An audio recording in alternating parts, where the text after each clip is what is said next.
बिहार की राजनीति में प्रशांत किशोर ने नीतीश कुमार और भाजपा की नींद हराम कर दी है। प्रशांत किशोर की सभाओं में अब इतनी ज़्यादा भीड़ उमड़ने लगी है, प्रशांत किशोर की फैन फॉलोइंग इतनी ज़्यादा बढ़ती जा रही है कि उन्होंने नीतीश कुमार को भी अब पीछे छोड़ दिया है। मुख्यमंत्री के चेहरा के रूप में केवल तेजस्वी यादव ही सामना कर पा रहे हैं प्रशांत किशोर का, और ये प्रशांत किशोर की एक बहुत बड़ी जिद कही जा रही है। इसके अलावा आरसीपी सिंह और बिशन पटेल जैसे जदयू के बड़े नेताओं के द्वारा जनसुराज का हाथ थाम लिया गया है, और यह भी एक तरह से प्रशांत किशोर की बड़ी जीत बताई जा रही है। और इस कारण से प्रशांत किशोर मुख्यमंत्री की रेस में आगे बढ़ रहे हैं और जनसुराज वाले बिहार में आपको सरकार बनाते हुए दिख सकते हैं आने वाले कुछ समय में। और वो कैसे, ये यहाँ पे समझिए।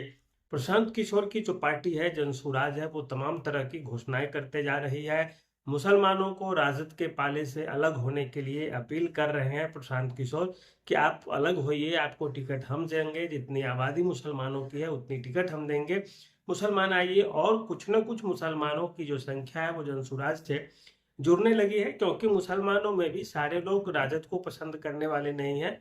बहुत से ऐसे लोग हैं जो राजद को पसंद नहीं करते हैं और वे जनसुराज का हाथ थाम रहे हैं। इसके अलावा असदुद्दीन ओवैसी ने जब से प्रशांत किशोर की प्रशंसा कर दी है, असदुद्दीन ओवैसी ने प्रशांत किशोर के अभियान को जब से एक प्रोत्साहन के रूप में कहा है कि वो काफी ऊर्जावान लोग हैं, वो अच्छा कर रहे हैं बिहार में, तब से मुसलमानों का एक बड़ा तबका जो है वो प्रशांत किशोर से जुड़ने लगा है और प्रशांत किशोर की तरफ आकर्षित होने लगे हैं। अब बात यहाँ पे फंसती है तेजस्वी यादव, नीतीश कुमार और प्रशांत किशोर में।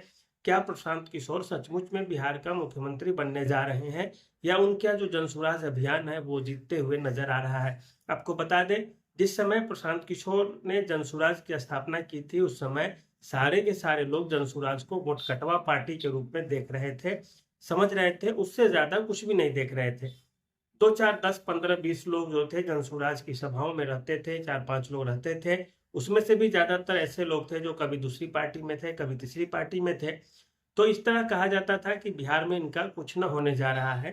लेकिन अब जो जब प्रशांत किशोर लगभग घर घर जाकर के एक तरह से अभियान चला रहे हैं, और सबसे ज्यादा इसमें जो रोल है वो प्रशांत किशोर की पार्टी के कार्यकर्ताओं की है, और उनके लिए जो टीम फील्डिंग कर रही है, जो टीम काम कर रही है, वो काफी मेहनत कर रही है। घर घर जाकर सदस्य बनाया जा रहा है। 1 लाख 2 लाख से ऊपर अब सदस्यों की संख्या हो गई है। और इतना ही नहीं, कैंडिडेट भी कई सारे फॉर्म भर भर कर दे रहे हैं जनसुराज को कि हमें बिहार विधानसभा चुनाव इस क्षेत्र से लड़ना है। अब इसमें एक चीज स्पष्ट हो गया है कि प्रशांत किशोर के पास जो एक बड़ी टीम है वो तैयार हो गई है कि इस टीम के सहारे हम अब काम करने जा रहे हैं, और ये टीम हमारे लिए काम करेगी और हम इनको चुनाव लड़वाने जा रहे हैं। अब यहाँ से एक फायदा की चीज ये दिखेगी कि आखिर जातीय समीकरण भी ध्यान में रखने हैं तो फिर रखा जाएगा बिहार में, बिहार की राजनीति में। लेकिन ठीक उससे पहले अब 2 महीने 3 महीने का समय मिल जाएगा कैंडिडेट को, पार्टी को मिल जाएगा, जो प्रचारक होंगे उनको मिल जाएगा कि हमारे यहाँ से ये प्रत्याशी होगा। जदयू भाजपा की तरफ से ये प्रत्याशी है और हमारे तरफ से ये प्रत्याशी है। यहाँ पे बड़ा खेल करेंगे प्रशांत किशोर, जहाँ पे सीधे सीधे वो बताएंगे कि देखिए हमारा ये प्रत्याशी है, इस जाति से है, हर जाति के लोग वोट कीजिए, हर मजहब के लोग वोट कीजिए। और इसके अलावा जो कैडर वोट होता है अपना अपना होता है, और कैंडिडेट का कुछ पर्सनल वोट भी होता है, और प्लस उसकी जाति तो होगी ही होगी। दूसरी चीज अब ये है कि वो घोषणा पे घोषणा कर रहे हैं। जो पेंशन की राशि 2000 करने की बात की जा रही थी, नीतीश कुमार डर करके आनंद फानन में 400 से 1100 रुपए कर देते हैं। अब जनसुराज मानने वाले नहीं है, जनसुराज जी अब वे कह रहे हैं कि अब हम 1100 को 2000 में करेंगे। सरकार की बोलती बंद है। बिहार में वर्तमान में जो सरकार है जदयू भाजपा की, वो अपराध और अपराधियों पर लगाम कसने में, नकेल कसने में असफल रही है। और इस कारण से अब ये समझा जाने लगा है कि बिहार में नीतीश कुमार का जो चेहरा है वो बिहार को संभालने लायक नहीं रहा है। नीतीश कुमार बिहार का हित अब नहीं कर सकते, क्योंकि वे भूल जाते हैं चीजों को, और उनकी हालत ठीक नहीं है। और कई बार नीतीश कुमार ऐसा प्रदर्शन कर भी चुके हैं कि अब हम सही नहीं है, कोई दूसरा इस चीज के लिए फिट बैठता है। लेकिन भाजपा की मजबूरी है नीतीश कुमार को ढोना। भाजपा वाले कुछ बोल भी नहीं रहे हैं, और साथ साथ नीतीश यदि हारेंगे तो भाजपा का भी सुपड़ा साफ होगा बिहार से, और 10 15 वर्षों के लिए होने जा रहा है सुपड़ा साफ, 1 2 वर्षों के लिए नहीं। अब जो भाजपा विरोधी लोग हैं, जो नीतीश विरोधी लोग हैं, उन लोगों को पास एक बड़ा ऑप्शन है कि या तो तेजस्वी को वोट दे कि फिर से जदयू भाजपा जीत जाए, या प्रशांत किशोर के खेमे में आ जाए कि जो इनका अपना वोट है प्लस जो विरोधी खेमा का वोट होगा, सारे एक साथ जुड़ करके बिहार से जदयू और भाजपा का सफाया इस बार कर दिया जाए और बोरिया बिस्तर बांध दिया जाए। ये चीजें हैं। दूसरी चीज, प्रशांत किशोर जहां भी जा रहे हैं, जिस सभा में जा रहे हैं, उसमें हजारों की संख्या में लोग पहुंच रहे हैं और ये एक बड़ी जिद बताई जा रही है प्रशांत किशोर की। और उनकी सभा की पटना में रैली नहीं करने दिया जाता है प्रशांत किशोर को। उनके पार्टी के द्वारा ये आरोप लगता है कि जो हमारे कार्यकर्ता आ रहे थे, नेता आ रहे थे, उनको पटना से बाहर रोक दिया गया है पुलिस के द्वारा, प्रशासन के द्वारा। प्रशांत किशोर ने खुलेआम कहा था, खुले मंच से कहा था, कितना दिन रोकोगे हमको, आने दो सत्ता में, फिर सबका हिसाब किताब हम बराबर करेंगे। तो ये चीजें हैं, तो निश्चित रूप से हर सरकार परेशान करती है और बिहार में थोड़ा ये सब चीजें खास करके होती है कि आप विपक्षी पार्टियां तो आपको परेशान किया जाएगा। प्रशांत किशोर को जदयू भाजपा की सरकार की तरफ से न तो कोई बॉडीगार्ड मुहैया कराया जा रहा है, न ही उनकी जो सभाएं होती है उसके चारों तरफ पुलिस का पहरा होता है। तेजस्वी यादव को है, नीतीश कुमार को है, तमाम जो सरकार में पार्टियां हैं, जो नेता हैं, उनको सुरक्षा मिली हुई है। लेकिन प्रशांत किशोर जो पूरे बिहार को बदलने की बात कर रहे हैं, उसको एक भी सिक्योरिटी गार्ड नहीं मिला हुआ है। भाई उसको कभी कुछ हो जाता है तो इसका मतलब है कि सरकार चाहती है कि वो मर जाए, सरकार चाहती है कि उस पर हमला हो जाए, कि हम लोगों का काम बन जाए। और जदयू और भाजपा की जो सरकार है, सबसे ज्यादा प्रशांत किशोर नुकसान उसे ही पहुंचा रहे हैं।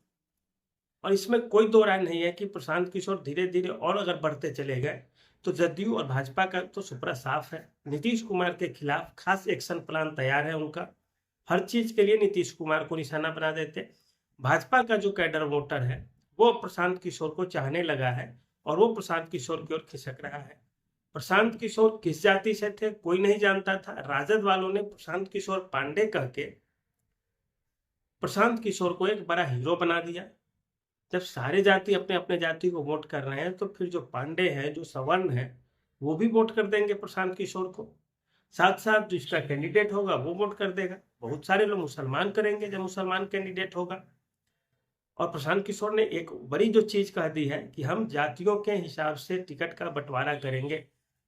अगर यादव की संख्या ज्यादा है तो हम यादवों को भी पर्याप्त प्रतिनिधित्व देंगे, मुसलमानों को पर्याप्त प्रतिनिधित्व देंगे, वैश्य को देंगे, सवर्ण को देंगे, मुसलमानों को देंगे, दलित को देंगे, सभी को देंगे एक एक करके।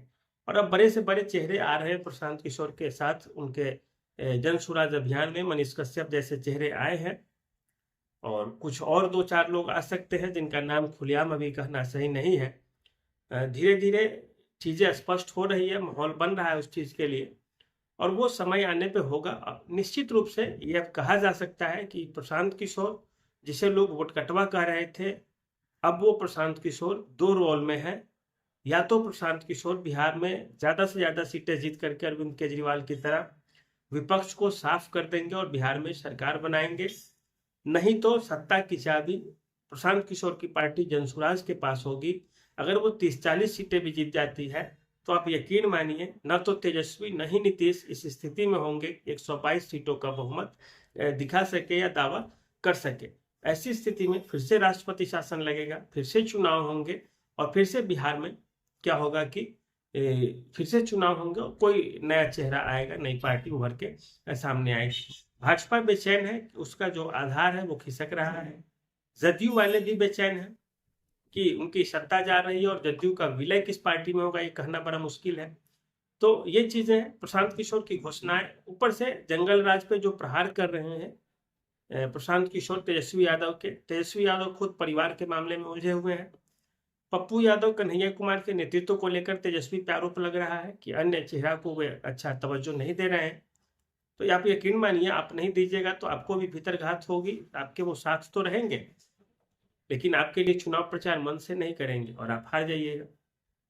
जदयू भाजपा में भी है, जीतन राम मांझी और चिराग पासवान की भूमिका आप देख सकते हैं। चिराग कभी आक्रामक होते हैं तो कभी एकदम पसंदीदा हो जा रहे हैं, कभी खिलाफ में बोलते हैं नीतीश कुमार के तो कभी पक्ष में बोल देते हैं। तो ये सब चीजें भी जनता के सामने जाता है तो जनता समझती है कुछ न कुछ गड़बड़ झोल है। और यही सब चीजें हैं, विपक्ष बिखरा हुआ है, लोगों की सहानुभूति जुड़ रही प्रशांत किशोर से। प्रशांत किशोर की घोषणाओं के साथ बिहार की जनता आ रही है धीरे धीरे और इसी सब चीज को लेकर के टिकट बंटवारे में जातियों का ख्याल रखा जाएगा, जातीय समीकरण का ध्यान रखा जाएगा। जो भाजपा और जदयू की जो कैडर वोटर्स हैं जदयू के और भाजपा के, वो प्रशांत किशोर के साथ आने लगे हैं। तो अब ये चीज स्पष्ट होने लगा है कि बिहार में जदयू भाजपा हार रही है चुनाव। तेजस्वी का भी कद धीरे धीरे घटता जा रहा है। 41-42% वाले तेजस्वी 33-34% पे आ गए हैं। 8-10% वाले प्रशांत किशोर 20% पे आ गए हैं। तो ये चीजें अब बिल्कुल स्पष्ट होने लगी है कि प्रशांत किशोर या तो जो बोलते थे अर्श पे या फर्श पे, तो अब फर्श वाली बात खत्म हो गई है। या तो अर्श पे रहेंगे, नहीं तो बीच में रहेंगे, चौखट के पास जो ऊपरी चौखट होता है वहां पे। और इस तरह से या तो 30-40 सीटें लेकर आ जाएंगे वो, और नहीं तो फिर 120 से ज्यादा सीटें होंगी कि सरकार बन जाएंगी।